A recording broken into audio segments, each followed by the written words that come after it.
तो the इनकार्नेटेड emperor के पिछले एपिसोड में हमने देखा था कि सायन ने उस नेवले को वांगलिंग के नीडल से बचा लिया था, जिससे वांगलिंग सायन पर बहुत गुस्सा होता है। और अब आगे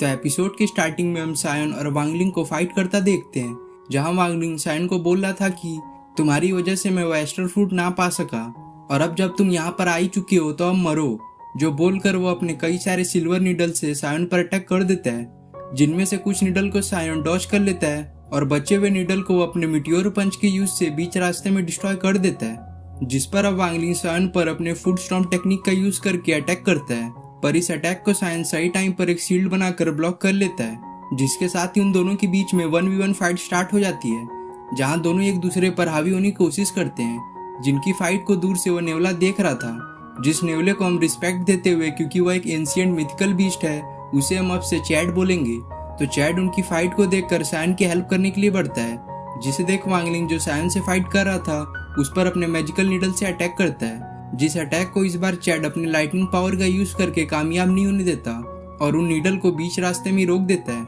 जिससे वांगलिंग गुस्सा होकर चैड पर अपनी एक पावर का यूज करता है, जिससे चैड बच नहीं पाता और वह हिट होकर जमीन पर जा गिरता है, जिसको संभलने का मौका ना देकर वांगलिंग तुरंत ही उस पर एक बड़े से चट्टान से उसे दबाने की कोशिश करता है। लेकिन सही टाइम पर सायन अपने फायर यूनिकॉर्न बीस्ट को समन करके उस बड़े से चट्टान को डिस्ट्रॉय करते हुए वांगलिंग की ओर बढ़ता है, जिस पर अब वांगलिंग भी अपने ऑक्स फैंटम बीस्ट को समन करके सायन से फाइट करने लगता है। जिनकी थोड़ी देर फाइट चलने के बाद सायन लास्ट में एक बहुत ही पावरफुल पंच वांगलिंग को जड़ देता है, जिससे वह जमीन पर जा गिरता है, जिससे वहां पर चारों तरफ धुआं धुआं फैल जाता है, जिस धुएं में से बहुत सारे नीडल्स चैड पर अटैक करते हैं, पर चैड एक एक करके उन सभी नीडल को डॉच कर लेता है और उस धुएं से सबसे पहले वांगलिंग निकलकर भागने लगता है, जो उस पंच से किसी तरह से सरवाइव कर गया था, जिसे भागता देख चैड तुरंत ही उसके पीछे जाने लगता है। लेकिन जैसे यह धुआं छटता है तो हम देखते हैं कि सायन अब काफी वीक हो गया था, जिसकी हालत दूर से चैड भी देख लेता है। तो वह वांगलिंग के पीछे ना जाकर सायन के पास आता है और उसे एक एस्ट्रल फुट ऑफर करता है, ताकि वह इसका यूज करके अपने आप को ठीक कर पाए। तो सायन चैड को बोलने लगता है कि अरे इसकी कोई जरूरत नहीं है, या तो मैंने काफी समय से किसी मिथिकल एंशिएंट बीस्ट का ब्लड को कंज्यूम नहीं किया है, इसलिए मैं थोड़ा वीक हो गया हूँ। पर यहाँ पर चैड काफी स्मार्ट था और वह ह्यूमन की लैंग्वेज भी समझ पा रहा था, जिससे वह बार बार उस फ्रूट को सायन की तरफ पास कर रहा था। जिसको ऐसा करता देख सायन समझ जाता है कि यहाँ पर चैड उसकी हेल्प के लिए उसे ये फ्रूट दे रहा है, जिस पर अब सायन उस फ्रूट को खाकर वहीं पे कल्टीवेशन करने लगता है। जिस एक फ्रूट को सायन जब कंज्यूम करके कल्टीवेशन करता है तो उसके थोड़ी देर में उसके सारे जख्म वापस से हील हो जाते हैं, जिससे वह समझ जाता है कि एस्ट्रल फ्रूट कितना प्रीशियस ट्रेजर है और इसके पीछे वांगलिंग क्यों लगा हुआ था। जो वह सोच ही रहा था तभी उसे अपने सामने एक माइन दिखता है, जिसके अंदर उसे एक ट्रू मिथिकल एंशिएंट बीस्ट के ब्लड का होने का पता चलता है, जिस बात का पता उसे जो वह हेवन डिवोरिंग टेक्निक का प्रैक्टिस करता है उससे चल पाया था। तो वह चैड के साथ उस माइन की ओर चला जाता है, जहां जब सायन उस माइन की ओर बढ़ रहा था तो उसे बीच रास्ते में ही एक ग्रीन बैम्बू दिखता है, जो बैम्बू काफी चमक रहा था। तो सायन उसके पास जाकर उसे एग्जामिन करने लगता है, लेकिन तभी वो ग्रीन बैम्बू सायन को अपने पास आता देख तुरंत ही आसमान में उड़ जाता है,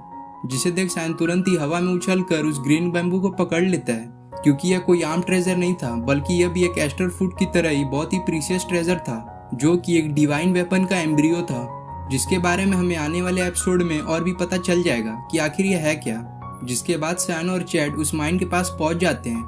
जहां जैसे ही वह लोग उस माइन में एंटर करते हैं तभी वहां पर एक बहुत तेजी से ब्लैक फॉग आता है, जो ब्लैक फॉग किसी को भी कंट्रोल कर सकता था। पर यहाँ पर जो सायन हेवन डिवोरिंग टेक्निक का प्रैक्टिस करता था, उसकी वजह से उसे इस ब्लैक फॉग से कोई भी असर नहीं पड़ता। तो वह इस माइन को और भी एक्सप्लोर करने के लिए इसके और अंदर जाने लगता है। जिसके थोड़ी देर बाद जब वो लोग इस माइन में चल रहे थे तो सायन अपने सामने चैड की तरह हूबहू दिखने वाला एक एंशिएंट मिथिकल बीस्ट के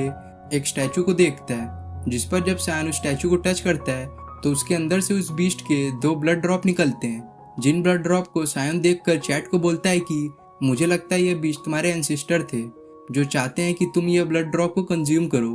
ताकि तुम अपने कल्टीवेशन लेवल को और भी आगे बढ़ा सको। जिस पर जब चैड एक ब्लड ड्रॉप को टच करता है तो वह उसके बॉडी में एब्जॉर्ब हो जाता है, जिसे देख सायन बोलता है ये दूसरा वाला भी तुम ही कंज्यूम कर लो, क्योंकि यह ब्लड ड्रॉप तुम्हारी पूर्वजों का, इसमें मेरा कोई भी हक नहीं है। पर चैड इस आखिरी ब्लड ड्रॉप को लेने से साफ इनकार कर देता है। जिस पर सायन जब उस ब्लड ड्रॉप को अपने पास रख रहा था तभी वहां पर वांगलिंग आता है, जो उसका पीछा करते करते इस माइन में पहुंच गया था, जिसका अपीयरेंस अब काफी चेंज हो गया था, जिससे हमें पता चलता है कि सायन तो इस ब्लैक फॉक्स से बच पाया था, पर यहाँ पर जब वांगलिंग इस माइंड में एंटर किया था तो वह इस ब्लैक फॉक्स से इन्फेक्टेड हो गया, जिसकी वजह से अब उसके बॉडी पर उसका ही कंट्रोल नहीं था। तो वह सायन के पास आते हुए बोलता है, तुमने मेरे सारे ट्रेजर चुरा लिए। जो बोलते हुए वह सायन पर पीछे से अटैक करता है, पर इसके लिए सायन पहले से ही तैयार था, जो उसके अटैक को तुरंत ही डॉज कर लेता है। जिसके बाद सायन और वांगलिंग के बीच में एक आइकॉनिक लेवल की फाइट स्टार्ट हो जाती है, जहाँ पर अब वांगलिंग उस ब्लैक फॉग के कंट्रोल में था, तो उसकी स्ट्रेंथ भी पहले से काफी बढ़ गई थी।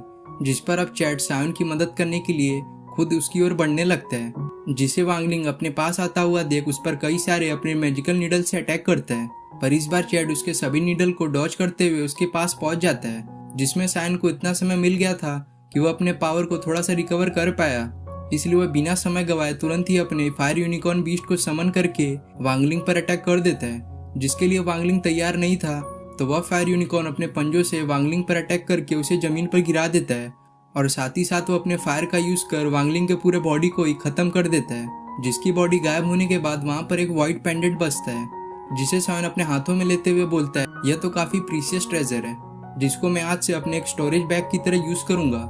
जिसके अंदर वांगलिंग के अभी तक के कलेक्ट किए हुए सारे टोकन और ट्रेजर थे। जिसके बाद सायन वांगलिंग के जो सिल्वर नीडल थे वह सभी नीडल को चैट के बॉडी के अंदर छुपा देता है, जो सब नीडल चैट के फर के अंदर काफी अच्छी तरह से गायब हो गए थे। जिसके दिखाते ही हमारा सीन कट हो जाता है और हम एक ब्लैक मॉन्स्टर को देखते हैं, जिसकी पूरी बॉडी से ब्लैक ऑरा रिलीज हो रहा था। और कहीं ना कहीं वो जो ब्लैक फॉग का अटैक सायन पर इस केव के एंटर करने के दौरान हुआ था, वह जरूरी इसी मॉन्स्टर का काम होगा। जिसके दिखाती एपिसोड यहाँ पे खत्म हो जाता है।